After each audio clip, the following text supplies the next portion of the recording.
Muito obrigado. Eu queria dizer que é um prazer estar aqui hoje. Eu queria começar agradecendo o convite e parabenizando o IEE pela organização do 31º Fórum da Liberdade e pelo trabalho incansável na briga e na defesa da liberdade e do livre mercado. Eu queria também saudar todos os demais pré-candidatos. Eu entendo que nós estamos aqui todos com o objetivo de fazer o melhor pelo Brasil. Certamente o que teremos que discutir, e aí provavelmente existirão divergências, é o caminho que nós queremos trilhar. Mas todos genuinamente querem um país melhor para as gerações atuais e para as próximas. E é assim, com enorme alegria que eu vejo esse auditório lotado.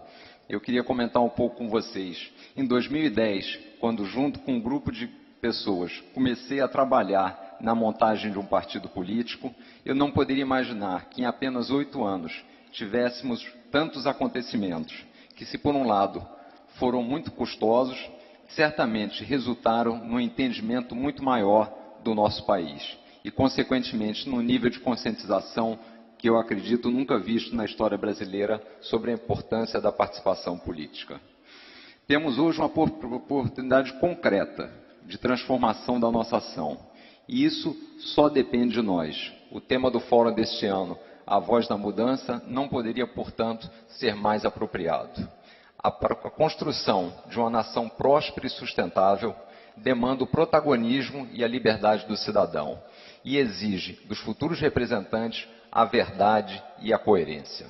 Foi nesse contexto que submeti meu nome ao Partido Novo, para ser pré-candidato à presidência da República, para trabalhar por um Brasil livre, livre da impunidade, livre do peso do Estado e que coloque o cidadão no centro da decisão. Infelizmente, temos hoje um país disfuncional. São mais de 61 mil homicídios por ano. Temos 13 milhões de desempregados. 95% dos homicídios não são investigados. Um Congresso que, infelizmente, custa 29 milhões de reais por dia, tendo os parlamentares proporcionalmente mais caros do mundo. Os partidos políticos, por sua vez, receberão em 2018 quase 3 bilhões de reais de dinheiro que sai dos nossos impostos, da saúde e da educação e irá financiar campanhas políticas. Temos ainda um fórum privilegiado para mais de 45 mil pessoas. Isso é totalmente contra o nosso desejo de fim da impunidade. O brasileiro tem muita dificuldade para empreender. É difícil abrir uma empresa, mais difícil ainda é fechá-la. Calcular todos os impostos é uma tarefa dificílima. Não é por acaso que, ano a ano, caímos no ranking da liberdade econômica. Estamos já na posição 153, atrás de países como a Serra Leoa e uma posição à frente do Afeganistão. Isso não é razoável. Nós não precisamos conhecer a realidade econômica desses dois países em detalhes para termos certeza que estamos muito mal colocados. E nós sabemos que quanto pior a liberdade econômica, maior a nossa dificuldade de gerar riqueza, maior é a dificuldade justamente de prosperar. E as nossas contas públicas são deficitárias, apesar de trabalharmos 5 meses por ano só para pagarmos impostos e termos serviços de péssima qualidade. Infelizmente, esses são os dados do país em que vivemos hoje. Mas, afinal, por que tudo isso acontece? Se nós estamos conscientes que temos um país com riquezas naturais e um povo trabalhador e empreendedor. E aí eu tenho uma resposta, no meu entender, que é devido ao nosso modelo de Estado. Infelizmente, temos um Estado que dá auxílios para quem menos precisa, benefícios para quem menos merece e tributa quem mais trabalha. Não tem como dar certo.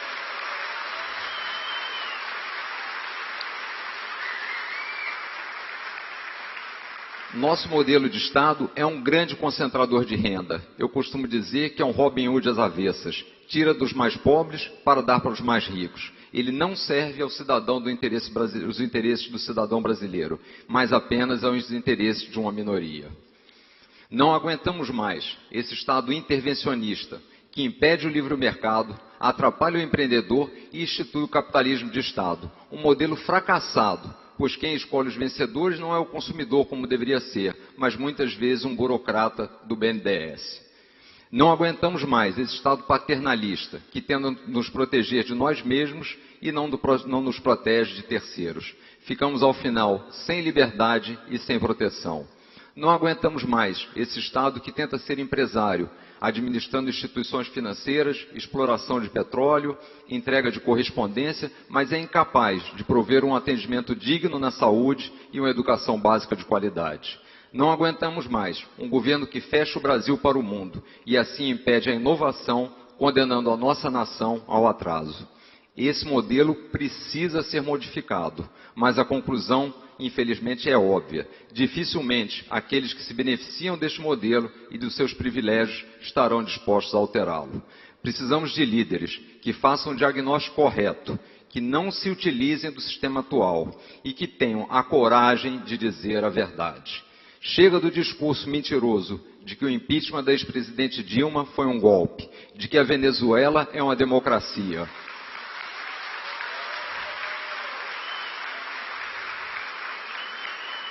E de que o ex-presidente Lula foi preso sem provas.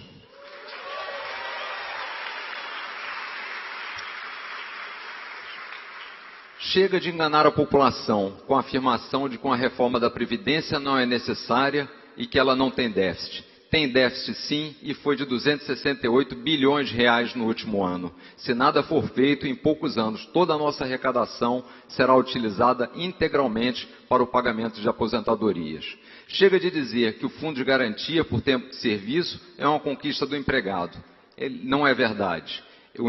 Na verdade, é um empréstimo compulsório, mal remunerado, feito pelo trabalhador para o governo. Chega de desinformar os brasileiros com o discurso de que gastamos 52% do nosso orçamento para pagamento de juros e que esse recurso poderia ser aplicado na educação ou na saúde. A verdade, infelizmente, é outra. Nós gastamos mais do que arrecadamos e, portanto, tudo que nós pagamos de juros hoje vem de novos empréstimos. Os juros é apenas o sintoma. O problema real é o desequilíbrio das nossas contas. Chega de dizer que as empresas estatais são estratégicas. Não são. Elas são estratégicas apenas para alguns políticos que as utilizam para atender seus interesses privados.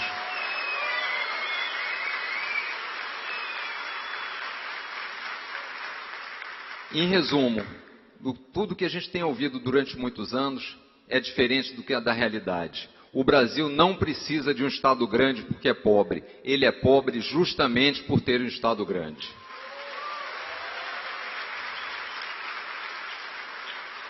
E como mudar esse quadro para melhorar a vida das pessoas? Essa foi a pergunta que eu me fiz em 2009 e a minha conclusão foi: o caminho é a renovação na política. E isso necessariamente tem que ser feito através das instituições. Somente as instituições trazem consequências e trazem resultados duradouros. Não existem salvadores da pátria. Isso nunca funcionou em nenhum lugar do mundo. Precisamos de novas práticas, novos conceitos e novas lideranças. A crença nos brasileiros, o desejo de morar no meu país e a vontade de deixar uma nação melhor para as próximas gerações foram as minhas motivações para entrar na política em 2010 e começar a construção do novo. O novo surgiu pela decisão de 181 cidadãos de transformarem a sua indignação em ação. Foram pessoas de todas as regiões do Brasil, de 35 profissões diferentes, com idade de 16 a 81 anos.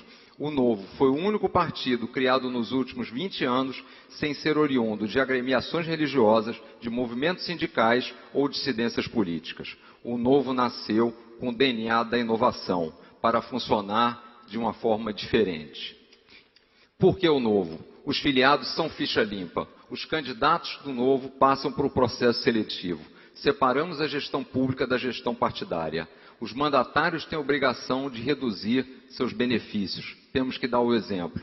Os vereadores do Novo, eleitos na última 2016, foram as nossas primeiras eleições, cortaram 70% do número de assessores e no mínimo 50% das verbas de gabinete. Abriram mão de carros com motorista e trabalham com apenas 6 assessores, quando em alguns lugares teriam direito a até 22. Coligações serão feitas, mas apenas com legendas, que tenham princípios e objetivos semelhantes aos nossos. Não faremos coligações para obter privilégios. Esse não é o DNA do Novo. Somos o único, repito, o único, dos 35 partidos políticos existentes no Brasil que não utiliza recursos públicos para sua manutenção.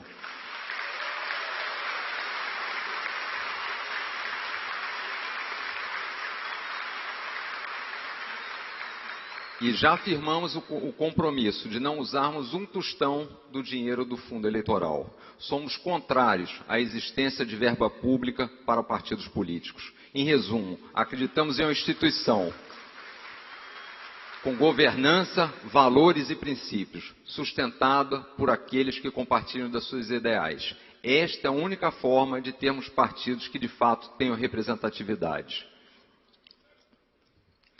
Nós precisamos, na verdade, o que eu acredito?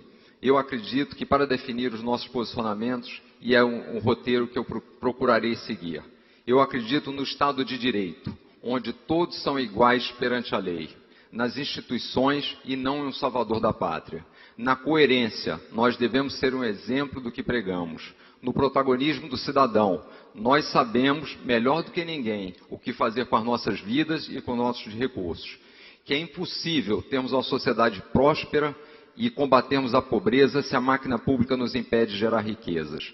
Na educação e na liberdade como criadores de oportunidades, na valorização do sucesso e não do vitimismo, que o combate à corrupção se faz com o fim da impunidade e com a redução do escopo de atuação do Estado, que a melhor forma de melhorar os serviços públicos é delegar sua administração para a iniciativa privada, que a pobreza se faz com a criação de riqueza e não com a sua distribuição, que a melhor vacina contra o Estado intervencionista que limita a nossa liberdade, concentra renda, é, na verdade, o capitalismo. Talvez por isso ele seja tão sabotado. O que devemos atuar sempre, com visão de longo prazo, com humildade, equilíbrio e evitando os atalhos. São com essas premissas que pretendo trabalhar para construir o Brasil que queremos. Um Brasil seguro, onde a vida e a propriedade seja garantida. Um país simples, com menos burocracia. E um país livre, onde as pessoas tenham liberdade, oportunidade e sejam os protagonistas da sua vida. Acredito que as mudanças devam ter 5 eixos. Primeiro, corte de privilégios. Nós precisamos dar os exemplos. Redução de benefícios, fim do foro privilegiado, redução do número de ministérios. Nós podemos trabalhar com 10 a 12 ministérios, isso é mais do que suficiente.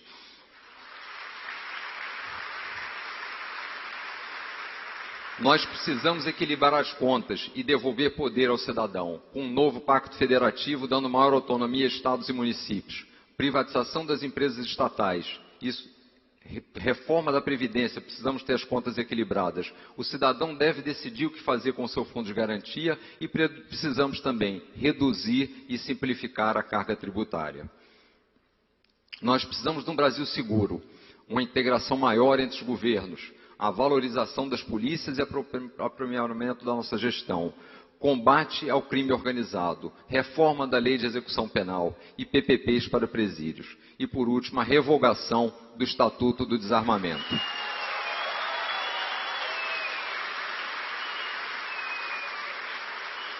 As pessoas precisam ter responsabilidade com liberdade e o direito à legítima defesa. E precisamos, por fim, aumentar as oportunidades, facilitar o empreendedorismo, maior abertura da nossa economia, redução da burocracia, uma educação básica de qualidade e um sistema de cupons para a educação e para a saúde. Não significa que, se o Estado deva prover esse serviço, ele precisa administrá-lo. Nós já sabemos que ele é péssimo gestor.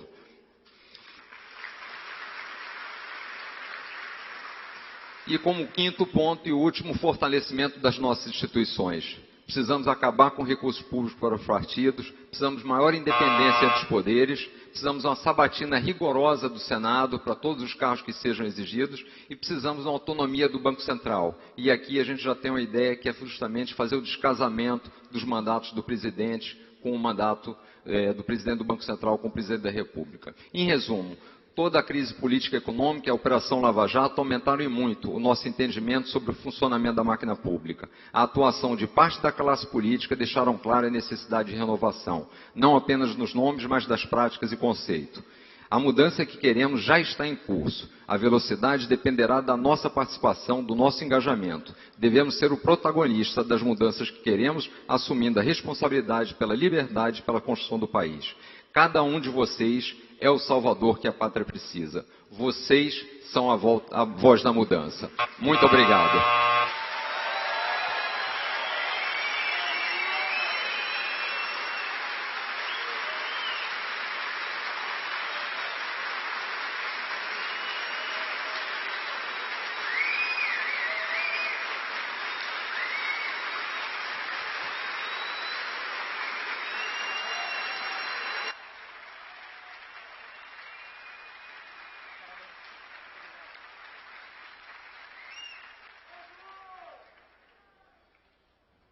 João Amoedo, um privilégio te ouvir aqui e abrir esse tão importante encontro de presidenciáveis nessa noite de segunda-feira.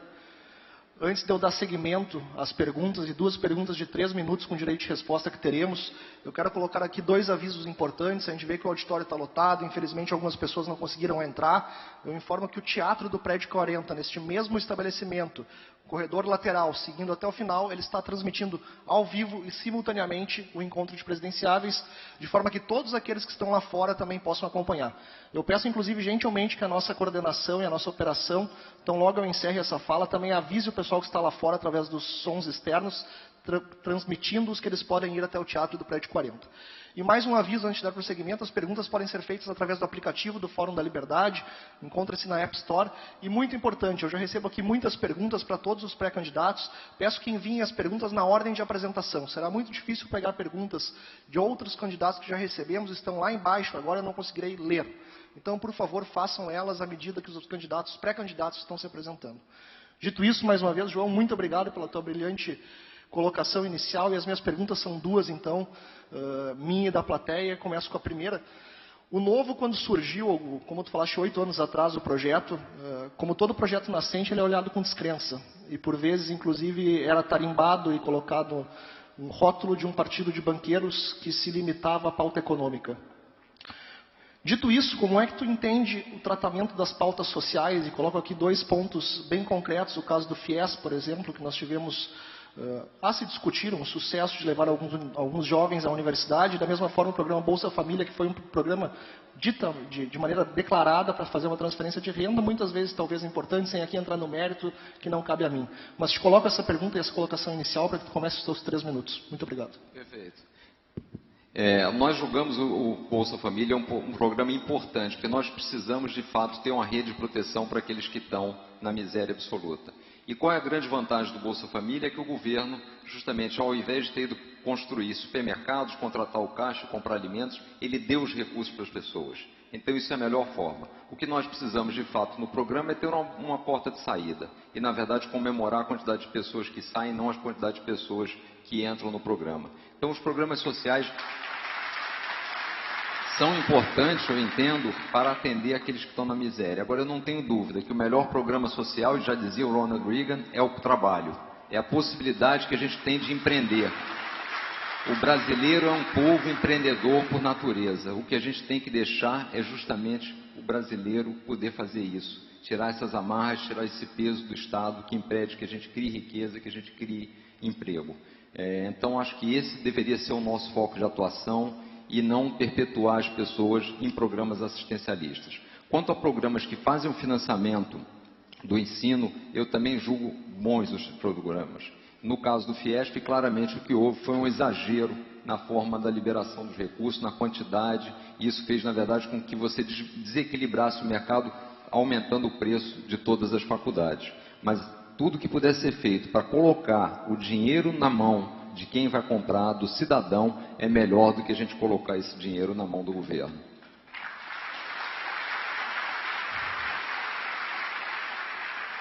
Muito obrigado, João, pela explanação da primeira pergunta, e com isso eu faço a última e segunda pergunta do nosso painel. Quando surgiu, inclusive estatutariamente, a gente via o Novo refratário a qualquer coligação e qualquer aliança.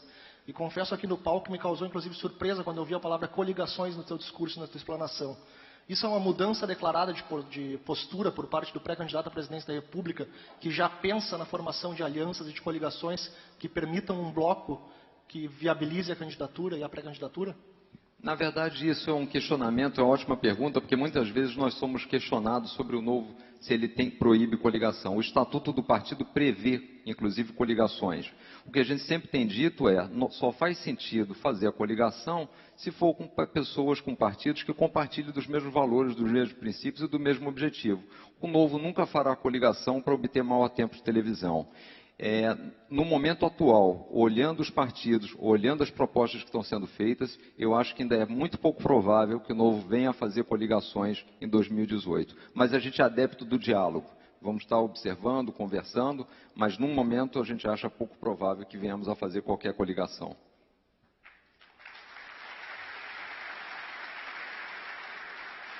João, dito Dito isso, te agradeço a participação no encontro de presidenciáveis e, com isso, convido a voltar à plateia, onde continuaremos com nossa apresentação. Muito obrigado. Muito obrigado, eu que agradeço mais uma vez a todos.